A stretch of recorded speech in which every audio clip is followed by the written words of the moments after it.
Liebe Freunde, ein neues Projekt steht uns bevor, Ligeti Le Grand Macabre, hier in der Philharmonie, und es ist mir eine große Freude und große Ehre, zwei wunderbare Menschen und zwei Meister ihres Fachs hier begrüßen zu dürfen, nämlich Peter Sellars und Sir Simon Rattle.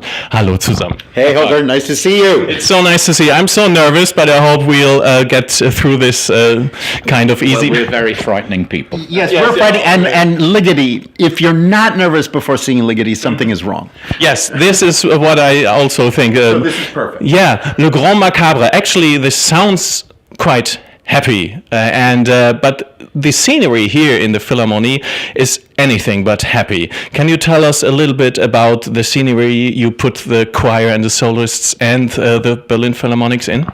Well, the choir is in a state of total happiness, of course.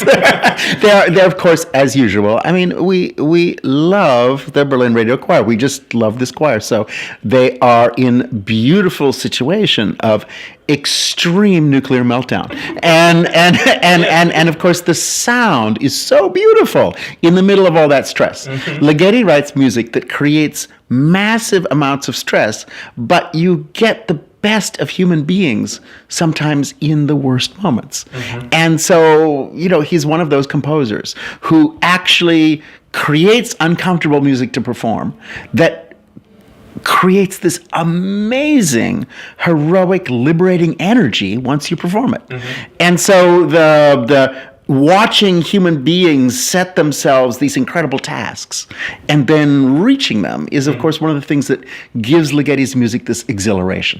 And of course, this choir singing again from the heights in this incredible space at the Philharmonie is breathtaking, and the richness of the orchestration, now that the orchestra is not in a pit, and the richness of the voices suddenly in this hall, it's pretty overwhelming. Because what I love in this piece is that the choir is anywhere except on the stage. Yes. It's coming from outside, it's a revolution, it's angels from heaven, it's strange creaking noises, it's everything except what you would expect. In fact, it's like the end of Mel Brooks' Blazing Saddles, when another film moves into a musical. Yeah. That's you're the Mel Brooks section. Yeah, and we have to interrupt your concert, actually. We come in and start screaming. Absolutely, and we've even taught the Berlin Philharmonic to kind of sing along with you. Yeah. I don't think we're going to need new auditions, however, but there we go. It's a great piece, and to work with you again together, we had the St. Johannes Passion, we had the St. Matthew Passion. It's a great honor. You told once that once a year you have a discussion with Peter about one specific thing, and all the rest of the time you agree totally. So what is the one for this year? What do you discuss on scene or your musically? Well, I think, look, it's relatively simple. Peter wants everything slower and slower, and once a year I say no. And the rest of the time I say yes. And as always, usually musicians all need to play it slower for a little while to really feel it and make it work. And then Simon is a genius at then bringing it back to tempo. So everybody experiences the emotional range and color and precision and detail that's inside something. And we have to first find that. Mm-hmm. And then once you've internalized it, you can do anything with it.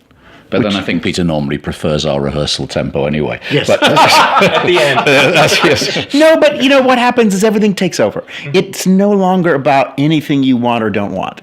It turns into what the community actually created together. And what's the best for the... And there's no this version or that version. It morphs into something that has a contribution from everyone in the room.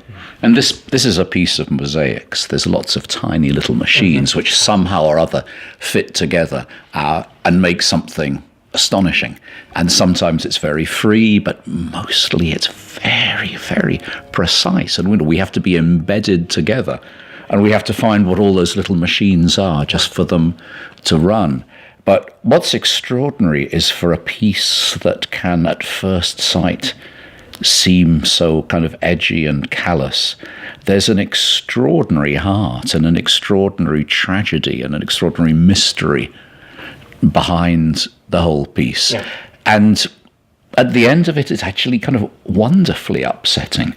I'm trying to imagine another composer of our time who could write music for what he calls the imaginary, terrible Last Judgment, which is actually the end of everything. Yeah. And he writes something that actually has an incredible grandeur, not just violence. And that's something he could do, and I'm not quite sure who else can do it right now.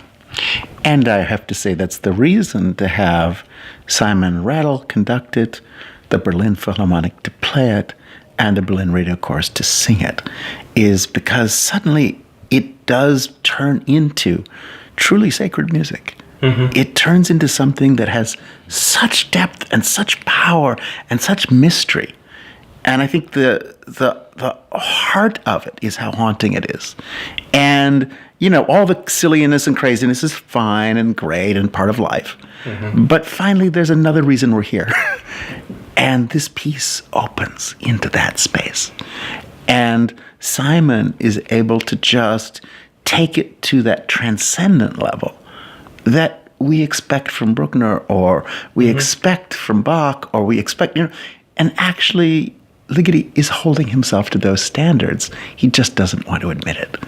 But there is also, he's one of those rare composers like Haydn and Gershwin who can write music with wit and humor and combine it with something which is devastatingly honest and profound at the same time.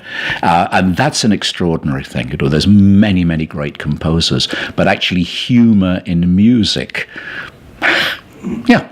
Very little. Verdi's Falstaff as well. I mean, also, you never know whether it's tragic or hilarious. Yeah. And the point is that both at the same time is even more powerful. Right. And Haydn and Mozart realized that if you make a joke, it doesn't actually lower the seriousness of everything going around it. It accentuates it. Yeah. And you can easily make a joke and keep moving without missing a beat into the most serious moment in somebody's life, because that is life. And the musical language is there. The incredible musical language to shift from one emotion to another with no warning, and at the same time hold both. And it's exhilarating. And he calls it Le Grand Macabre. How exciting is that, I think. Le Grand Macabre. Wir haben 3 Vorstellungen am Freitag, Samstag und Sonntag. Am Samstag in der Digital Concert Hall wieder. Am Freitag und Samstag sind die Karten schon weg. Versucht am Sonntag noch welche zu bekommen. Ich kann es nur empfehlen. Ganz herzlichen Dank. Thank you so much, Peter Sellars and Sir Sam Rattle. To your amazing group. And more love, and more love, and more love, and more love.